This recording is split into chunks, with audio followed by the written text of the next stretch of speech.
क्यों भाई स्कूल जाना पड़ेगा, तुम्हारी टेस्ट है, पता है? टेस्ट है इसलिए नहीं जाना है। भाई स्कूल बैग को क्यों फेंक रहे हो? ये भी नहीं लगाया आपने। हाँ, सब कुछ मुझे करना पड़ता है, सब कुछ। हाँ, स्कूल क्यों नहीं जाना है वो भी नहीं बताते। हाँ, हर बात के लिए बहाने लगाओ लगाओ लगाओ। स्कूल नहीं जाना, स्कूल नहीं जाना। चलो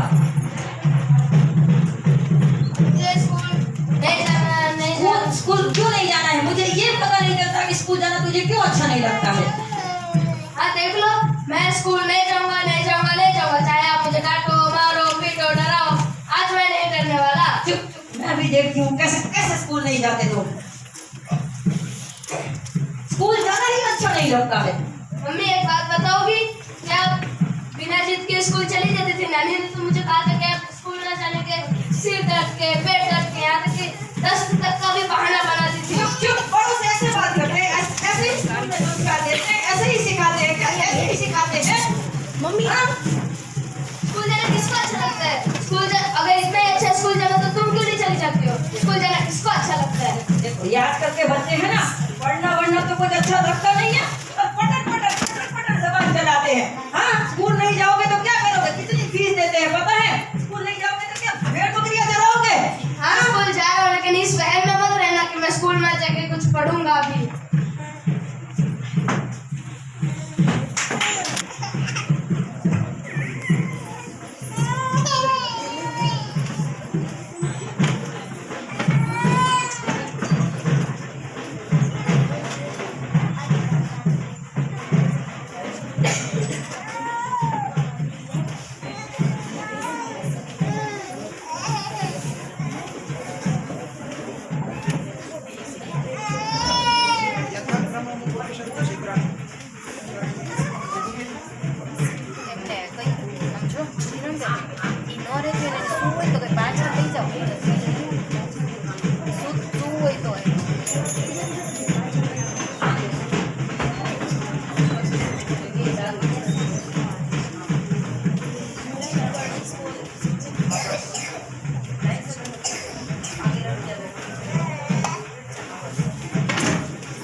कौन बात कर रहा है? Stand up.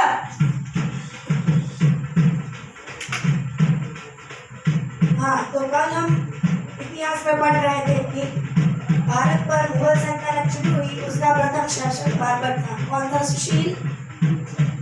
बाबर नहीं, बाबर।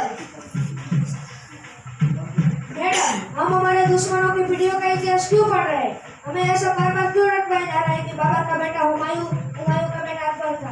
बल्कि हमें हमारे चरित्र शिवाजी महाराज, राणा प्रताप, विक्रमादित्य, 16 साल के माता पिता का नाम तक क्यों नहीं बताया जाता? चुपचाप जो सिलेबस में है वो पढ़ो। और एग्जाम के बाद सब भूल जाओ, राइट मैम? हाँ, एग्जाम में अच्छा स्कोर करने के लिए तो पढ़ा जाता है, उसमें गलत क्या है? सच में इसमें कुछ गलत बात नहीं है क्या? छोटा मुँह बड़ी बात। हाँ। तुमको जो मैं पढ़ाती हूँ वही पढ़ना है, और ना पढ़ना हो तो गेट आउट।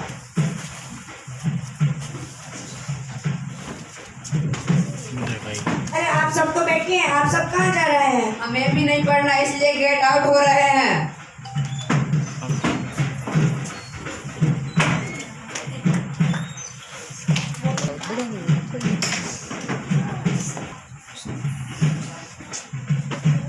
स्कूल से आ गए? हाँ। अच्छा लगा? नहीं। हाँ, तो पहले तो राम और कृष्ण के समय में तो स्कूल नहीं थी, तो लोग कहाँ पढ़ने जाते थे पता है? बच्चे कब गुरुकुल में पढ़ने जाते थे। आप छोटे छोटे हो ना, गुरुकुल में कैसे पढ़ते हैं पता है? गुरुकुल में घर की तरह ही रहना होता है। जैसे घर में मम्मी पापा होते हैं, वैसे गुरुकुल में गुरुजी और गुरुमाँ होते हैं। घर में भाई बहन होते हैं, वैसे गुरुकुल में सहपाठी अपने भाई बहन होते हैं। और खेलते खेलते पढ़ना है, पढ़ते पढ़ते खेलना है। हाँ, तो कृष्ण भगवान की एक कहानी सुनोगे? तो कृष्ण भगवान जब छोटे थे ना, तो उन्होंने कंस का वध किया था, पता है ना? कहानी सुनाई थी ना कंस के वध की। तो कंस का वध करके कृष्ण भगवान सांदीपनि ऋषि के आश्रम में पढ़ने गए। सांदीपनि ऋषि का आश्रम था क्षिप्रा नदी के तट पे उज्जैन में। तो जब कृष्ण भगवान गए, तब से ही वहाँ के छात्र इतने उत्सुक थे कि कृष्ण आएगा, कृष्ण पढ़ने आएगा। कृष्ण आज की भाषा में कहे तो कृष्ण भगवान उस समय सेलिब्रिटी थे और वो पढ़ने गए थे। हाँ, उनके पिताजी चाहते तो खुद की स्कूल बना सकते थे, हाँ, वसुदेव जी। हाँ, लेकिन वो गुरुकुल में गए। कृष्ण भगवान अपना मथुरा का महल छोड़ के क्षिप्रा नदी के तट पे गुरु जी की बनी हुई झोपड़ी में पढ़ने को गए। हाँ, तो सब बच्चे ऐसे बोलते, हाँ तू तो कितना कोमल है, हाँ, तुझे तो बहुत ठंड लगेगी, ऐसा करना कि मेरा कंबल तू ले लेना। हाँ, मुझे बहुत ठंड नहीं लगती है। दूसरा बच्चा बोला, तेरे यहाँ नंद के यहाँ तो बहुत सारी गायें थी ना। उसने कहा, हाँ, इधर तो गायें कम है और बच्चे ज्यादा है, तो सबको बस एक एक कटोरी दूध मिलता है। तुम ऐसा करना कि मेरे हिस्से का एक कटोरी दूध मैं तुम्हें दे दूंगा। कृष्ण भगवान की आंखों में आंसू आ गए, भाव के आंसू। हाँ, कैसे आंसू? भाव के आंसू। उन्होंने देखा कि कहाँ कंस राजपाट के लिए अपने बाप तक को, अपने पिता तक को जेल में डाल के मथुरा की राजगद्दी पे बैठ जाता है, और कहाँ ऐसे निर्दोष निष्पाप बालक, हाँ, कि जो अपने हिस्से का छोटा सा हिस्सा भी एक भाई के लिए, अपने सहपाठी बंधु के लिए छोड़ने को तैयार है। कृष्ण भगवान ने तभी निर्धार किया कि मैं हर जगह ऐसे गुरुकुल जो चल रहे हैं उनको बढ़ावा दूंगा, प्रोत्साहित करूंगा, और हर जगह पे ऐसे गुरुकुल खोलूंगा। और उसके लिए मैं ऐसे ब्राह्मण कुमारों को तैयार करूंगा, ऐसे ऋषि कुमारों को तैयार करूंगा। और उसका पूरा एक कृष्ण भगवान ने योजना तैयार की और उसका नेता बनाया सुदामा को। इसीलिए कृष्ण सुदामा की मैत्री आजीवन रही। हाँ, कृष्ण भगवान जब मिलने गए मथुरा द्वारिका में, तो पता है ना, कहानी सुनाई थी ना एक बार। कृष्ण भगवान को मिलने सुदामा जी जाते हैं, कृष्ण भगवान नंगे पैर तो सुदामा को मिलने चले जाते हैं, पता है ना? तो कृष्ण भगवान जब पढ़ के विदा ले रहे थे, वो दृश्य भी इतना भावपूर्ण था कि कृष्ण भगवान से सांदीपनि बोलते हैं कि बहुत शिष्य आए और गए, लेकिन तुम्हारे जैसा शिष्य न कभी आया था न कभी आएगा। हाँ, मैं तुम्हारा गुरु हूँ, लेकिन तुम जगत गुरु बनोगे। इसीलिए हम क्या बोलते हैं? कृष्णं वंदे जगत गुरु। हाँ, तो कृष्ण गुरु जी को दंडवत करके पूछते हैं, बोलते हैं कि गुरु जी, मैं अपने चमड़ी के जूते करके आपको पहनाऊं ना, फिर भी आपके ऋण से मैं मुक्त नहीं हो पाऊंगा। हाँ, आप बोलिए, मैं आपको गुरु दक्षिणा में क्या दूं? तब सांदीपनि बोलते हैं कि मुझे कुछ नहीं चाहिए, बस तू पूरे विश्व में ये गुरुकुल से जो तूने सीखा है वो पूरे विश्व को सिखा, यही बस मैं तुझे आशीर्वाद देता हूँ, यही गुरु दक्षिणा मांगता हूँ। देखिए, ये भारत का गुरुकुल है, ये भारत की शिक्षा पद्धति है, ये भारत का ऋषि जीवन का तप है कि शिष्य कहता है कि मेरा सब कुछ आपका है, और गुरु कहता है कि मुझे कुछ नहीं चाहिए, मुझे कुछ नहीं चाहिए, ऐसा कहने वाले गुरु, और मेरा सब कुछ आपका है, ऐसा कहने वाले शिष्य गुरुकुल में होते हैं। फिर कृष्ण भगवान गुरु माता से मिलते हैं, वहां भी वो भाव विभोर हो जाते हैं और बोलते हैं कि मैं आपको क्या दूं? गुरु माता भी बोलती है, मुझे कुछ नहीं चाहिए। इतना सीधा साधा जीवन था, एकदम सादगी थी। और आज लोग बोलते हैं कि सादगी उसी की होती है जो गरीब होता है।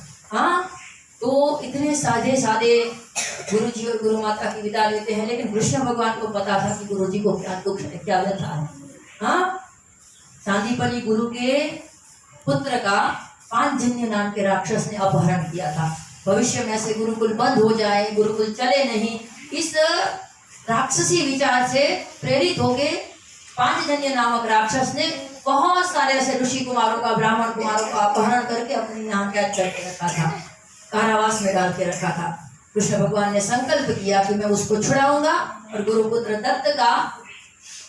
दत्त को मुक्त करूंगा और उसी की गुरु दक्षिणा में गुरु जी को दूंगा। कृष्ण भगवान ने पांचजन्य राक्षस का वध किया, गुरुपुत्र और अन्य ऋषि कुमारों को मुक्त किया, गुरुपुत्र दत्त को लेके गुरु जी को सुप्रत किया और पांचजन्य राक्षस की हड्डियों का चूरा बना के उसका एक शंख बनाया। उस शंख का नाम आज भी हम पांचजन्य शंख बोलते हैं। भगवान कृष्ण के हाथ का शंख आज भी हमें ये संकेत देता है, यदि आप अच्छा काम कर रहे हो तो श्रद्धा रखना, मैं बैठा हूँ ऐसे पांचजन्यों का वध करने के लिए। और पांचजन्य जैसे राक्षसों को भी ये चेतावनी देता है कि आप उछल कूद चाहे कितनी भी कर लो, मैं बैठा हूँ परित्राणाय साधूनां च विनाशाय च दुष्कृतां, मैं हूँ मेरे भक्तों के रक्षण के लिए। हाँ, आप निश्चिंत रहे, भक्तों को ये भगवान बताते हैं। ऐसे गुरुकुल में ऐसा शिक्षण मिलता है। हाँ, सांदीपनि जैसे शिष्य गुरु जी और गुरु कृष्ण और सुदामा जैसे शिष्य हो तो क्या नहीं हो सकता है। तो ऐसे गुरुकुल में जाना चाहोगे आप? हाँ। तो ऐसे गुरुकुल में आप पढ़ने गए तो वहाँ सुबह जल्दी उठना पड़ेगा, उठेंगे, जो भी खाने में मिलेगा वो खाना पड़ेगा, खाएंगे, हाँ सुबह जल्दी उठ के पढ़ना पड़ेगा, गीता सीखनी पड़ेगी, सीखेंगे, हाँ, और सब काम अपने हाथ से स्वयं करना पड़ेगा, करेंगे। तो ऐसे गुरुकुलम का जो एक दिन का दिनचर्या क्या होती है, हाँ वो आज आप देखो और अनुभव करो। हाँ, बाद में हम आपको गुरुकुल में प्रवेश करवाएंगे। हाँ, चौथा दृश्य गुरुकुल की दिनचर्या का है।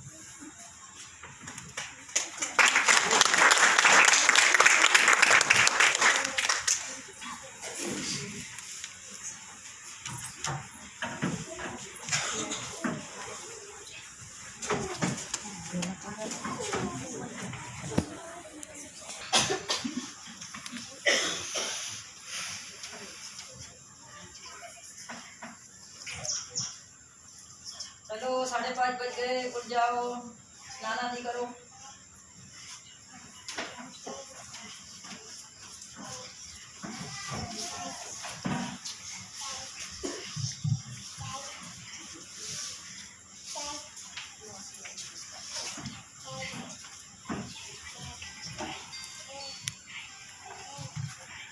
छह बज गए।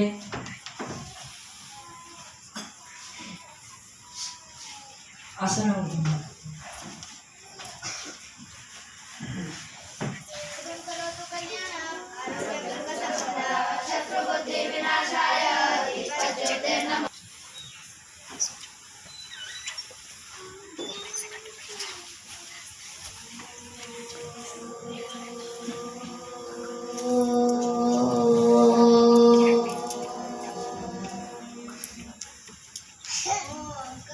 अरविन्दो संयोगा निर्जं ध्यायन्ति योगिनः कामदं मोक्षदं चैव ओंकाराय नमो नमः।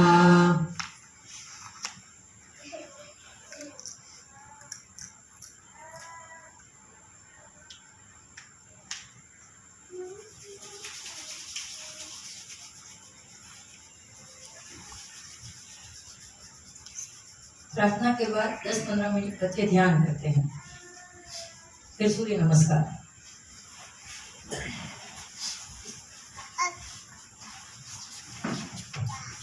इधर से थोड़ा अंदर है। ओम मित्राय नमः। एकम द्वे त्रीणि चत्वारि पंच षट् सप्त अष्ट नव दश एकादश द्वादश, ऐसे 12 चक्र होते हैं। फिर अग्नि होता है।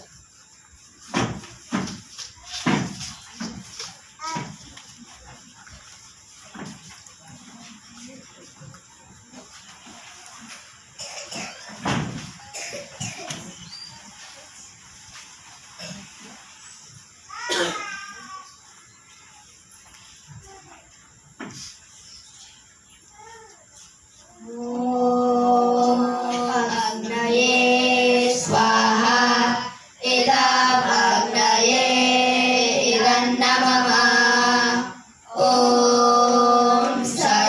सरस्वत्यै स्वाहा इदं सरस्वत्यै इदं नमः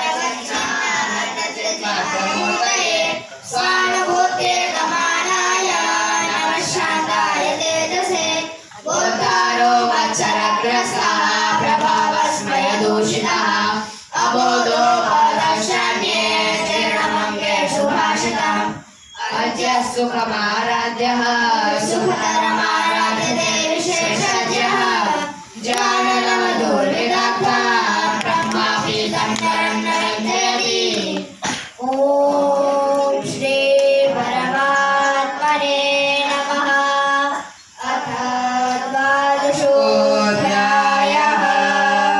भक्तियोगः अर्जुन उवाच एवं सततयुक्ता ये भक्तास्त्वं पर्युपासते येषाप्यक्षरमव्यक्तं तेषां के योगवित्तमः श्रीभगवान् उवाच यावेश्य मनो ये मां नित्ययुक्ता उपासते श्रद्धया परयोगेन ते मे युक्ततमा मतः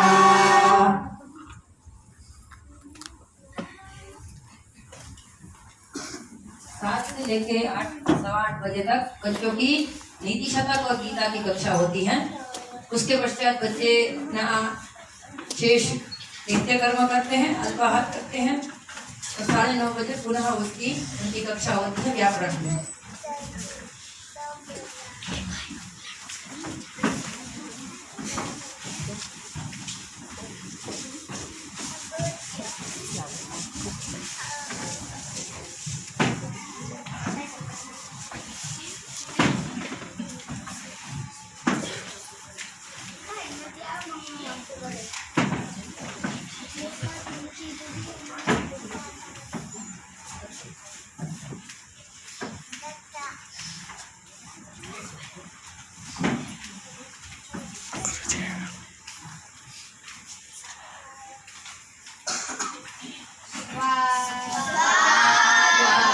नमो नमः।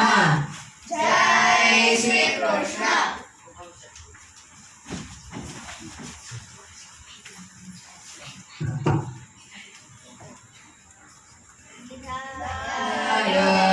ऋषेशं विहाय कुर्वन्तनां बालानां सुखबोधाय क्रियते तर्कसङ्ग्रहः सप्तपदार्थाः द्रव्य गुण कर्म सामान्य विशेष समवाय भावाः सप्तपदार्थाः नवद्रव्याणि पृथिव्यप्तेजो वायुवाकाश कालादिगतामनांसेन वैव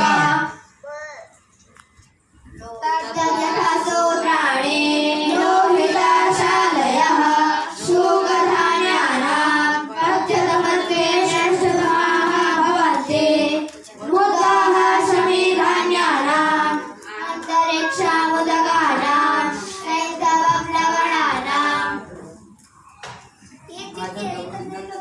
संज्ञा प्रकरण का पहला सूत्र अलंकार पढ़ेंगे। इस सूत्र का अर्थ है उपदेश अवस्था में अंतिम भाग की संज्ञा होती है। उपदेश अर्थात उपदेश अर्थात अदिति पुण्य का उच्चारण। आदित्य मुनि कौन है? पाणिनि कात्यायन और पतंजलि।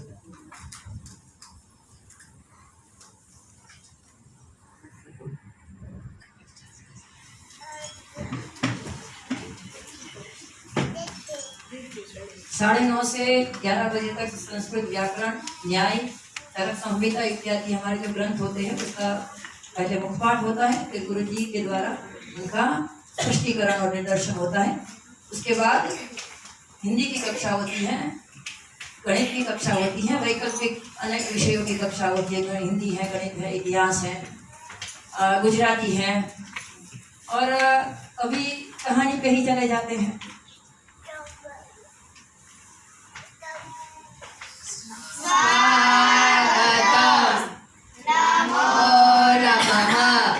जय श्री कृष्ण। आज हम राष्ट्र कवि श्री मैथिली शरण गुप्त की महाकाव्य भारत भारती पढ़ेंगे। कवि श्री मैथिली शरण गुप्त का जन्म अयोध्या में हुआ था और उनके भाई सियाराम, पूरा परिवार राम भक्त परिवार था। राम भक्त से भी अधिक सीता भक्त था, जैसे कृष्ण भक्त और राधा भक्त भी होते हैं, वैसे इसीलिए मैथिली शरण गुप्त और सियाराम शरण गुप्त दोनों भाई अच्छे कवि हैं। और हैं इसीलिए कहा कि कभी कभी मरता नहीं है, व्यक्ति मर जाता है, उनकी रचनाएं, उनकी कृतियां रह जाती हैं और उसी के स्वरूप में वो जीवित होता है। तो मैथिली शरण गुप्त ने पंचवटी, साकेत, जयद्रथवध, कुरुक्षेत्र जैसी अमर रचनाएं हमें दी हैं और उसी रचनाओं के कारण वो हमारे बीच आज भी हैं। उनका जो ये महाकाव्य भारत भारती है वो प्रत्येक भारतवासी को पढ़ने जैसा है। भारत अतीत काल में कैसा था, वर्तमान काल में कैसा है और भविष्य काल में हमें उसको कैसा बनाना है, ये तीनों बातों का चित्रण काव्यात्मक शैली में बहुत अच्छी तरह से गुप्त जी ने किया है, मैथिली शरण गुप्त जी ने किया है।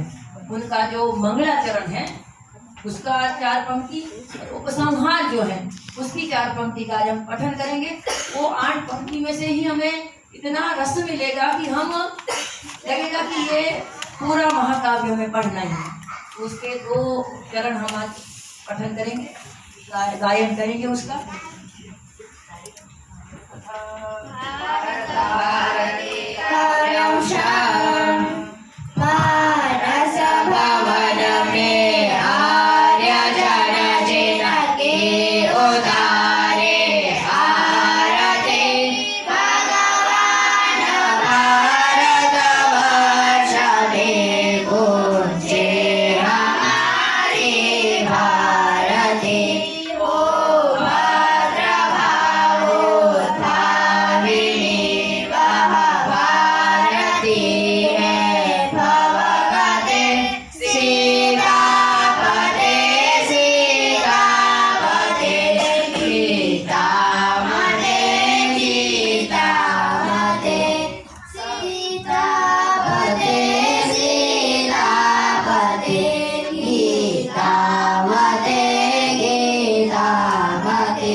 गुरुकुल में जब भी कोई कार्यक्रम होता है अधिकतर परिवेशन पद्धति से ही होता है, बुफे सिस्टम से नहीं होता है, क्योंकि यही हमारी परंपरा है। आतिथ्य सत्कार परिवेशन पद्धति से ही होता है।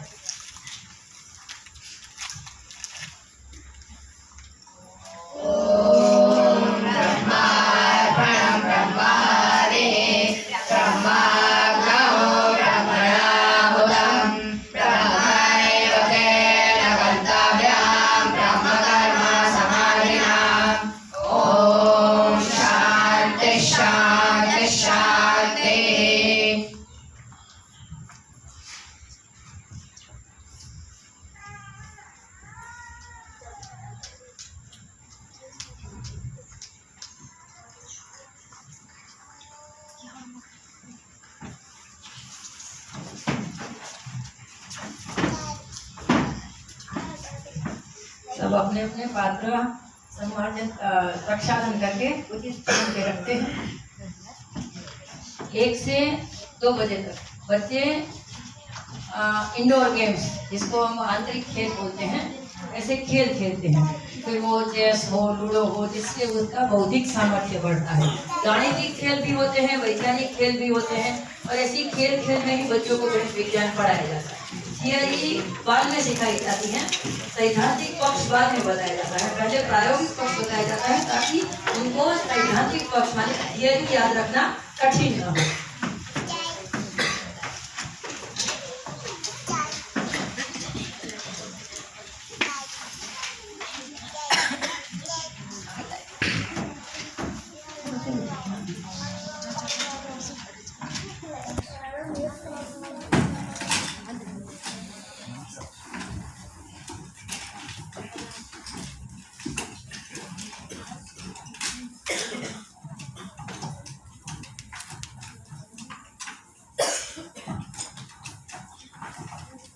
स्वरुचि भोजन माने कि बुफे नहीं होता है, स्वरुचि पठन होता है, स्वरुचि खेल होता है। खेल में ऐसी बंदिश नहीं है कि यही खेलना है, वही खेलना है। सब अपनी रुचि के अनुसार खेलते हैं। पुस्तकों का पुस्तकालय, ग्रंथालय भी सबके लिए खुला है। जो भी उसको पढ़ना हो जिस भी समय वो पढ़ सकता है।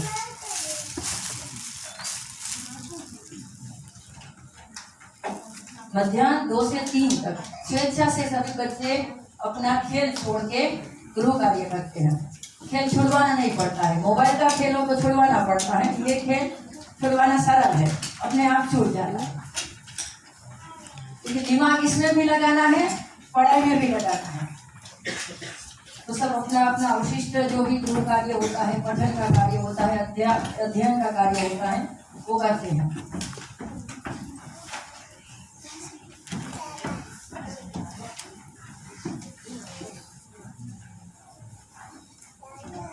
नियमितता का पूर्णतया पालन होते हुए भी कोई बोझ न लगना, यही होता है उचित व्यवस्थापन। हाँ, लोग बोलते हैं कि घड़ी के काटे पे काम करो तो अंदर टेंशन रहता है। नहीं, बिल्कुल नहीं। उचित व्यवस्थापन हो तो नियमितता का कभी थकान नहीं लगती है। सॉरी, હું હિન્દીમાં પાટે ચડી ગઈ, કોઈ ન સમજાતું હોય તો એ નિયમિતતાનું પૂર્ણ પાલન થતું હોવા છતાં પણ જડતાવાળી નિયમિતતા નથી। તે ક્યારેક કોઈ એવા સંજોગો હોય તો એવું નથી કે ચુસ્તતાથી પાલન કરાવવું અથવા કરવું।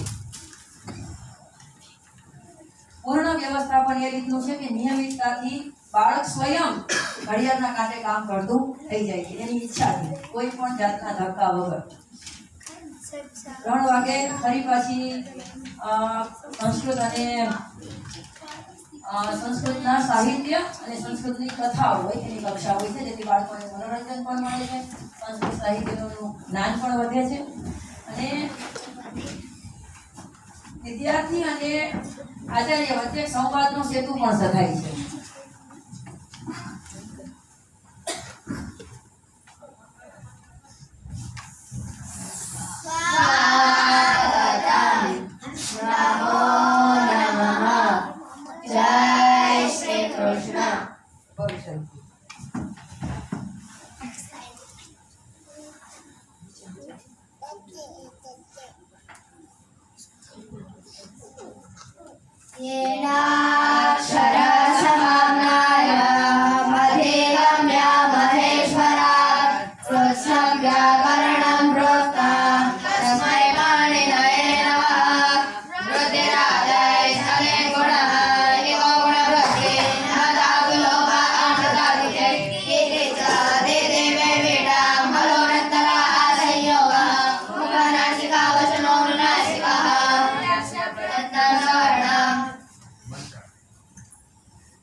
आज हम श्रीमद जन्म का 12वां पाठ समस्या पढ़ेंगे।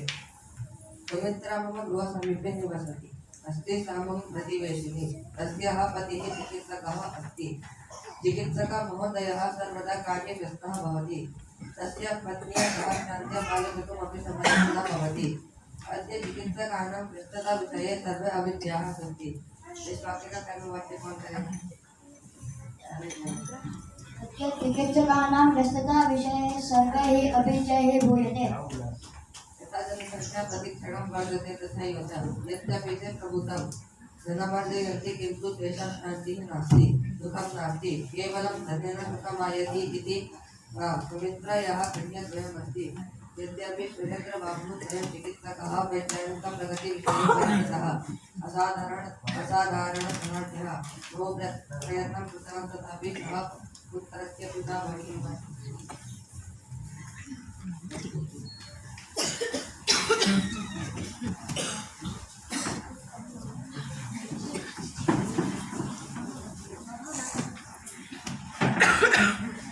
સાંજે 6 થી સાંજે 5 વાગ્યાથી સૂર્યાસ્તના સમય સુધી બાળકો યથેચ્છ મેદાની રમતો રમે. એ સમય ઋતુ અનુસાર બદલાતો રહે. જેમ કે શિયાળો છે તો સૂર્યાસ્ત વહેલો થાય. સૂર્યાસ્તની બે બાળકો ગોદહન માટે જાય ક્રમ અનુસાર. બે બાળકો ગોબરની વસ્તુ બનાવવાની ગોમય ઉત્પાદ એનું શિક્ષણ લેવા જાય. એના પણ ક્રમ ગોઠવાયેલા હોય. બીજા બધા બાળકો મેદાની રમતો રમે. અને સૂર્યોદયનો સમય થયા પહેલા સૂર્યાસ્તનો સમય થયા પહેલા કાળની જે રમતમાંથી નિવૃત્ત થઈ હાથ મોઢું સાફ કરી અને અગ્નિહોત્ર માટે જવું.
સૂર્યાસ્ત પછી ભોજન ઉનાળાના દિવસોમાં અગ્નિહોત્ર પૂર્વ ભોજન થાય કારણ કે સૂર્યાસ્ત મોડો થાય અને શિયાળાના દિવસમાં સૂર્યાસ્ત વહેલો થાય એટલે સૂર્યાસ્ત પછી તુરંત ભોજન.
સાયંકાલીન સભામાં લઘુ સિદ્ધાંત કૌમુદીના સંખ્યા પ્રકરણ સંધિ પ્રકરણ વગેરેના બાળકો દ્વારા પાઠ થાય. જે કંઈ પણ દિવસ આખામાં ભણેલું હોય એનું કંઠસ્થીકરણ કરવા માટે પાઠ થાય.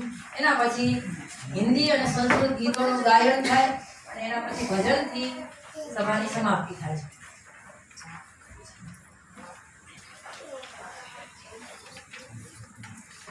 नत्वा सरस्वतीं देवीं स्तोत्रमूर्त्यां करोम्यहं पाणिनीयप्रवेशाय लघुसिद्धान्तकौमुदीम् अथ संज्ञाप्रकरणम्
एक कीर्तन प्रस्तुत करेंगे।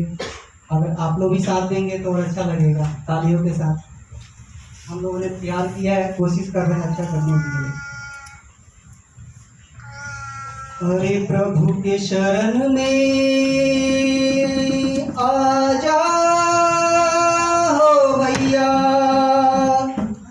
ठाकुर जी भैले विराज हो। अरे जिनके दर्शन करे खातिर मनवा रहे बेहाल हो। आज मनवा रहे बेहाल हो, मनवा रहे बेहाल हो।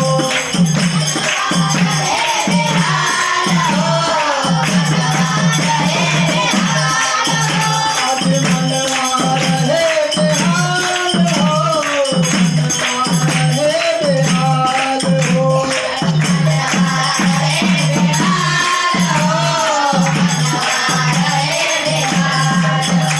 अरे प्रभु के चरण दिया, प्रभु के चरण दिया, मनवा रहे बेहाल हो।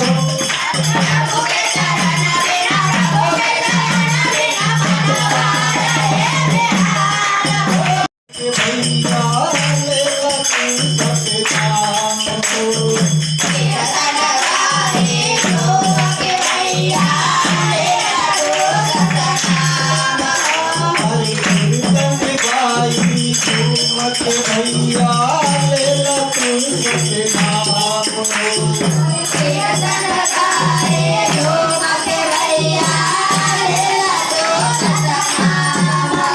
हरि हाथ पकारे प्रेम लुटाने आए श्री भगवान हो।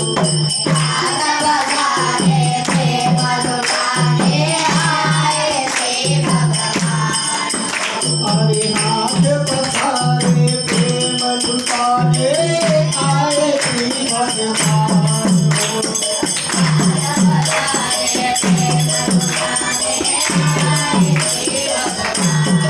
ओ आए श्री भगवान शरण में न फिर पछताना, शरण में न फिर पछताना। कि अब ये सुधर जीवन जाए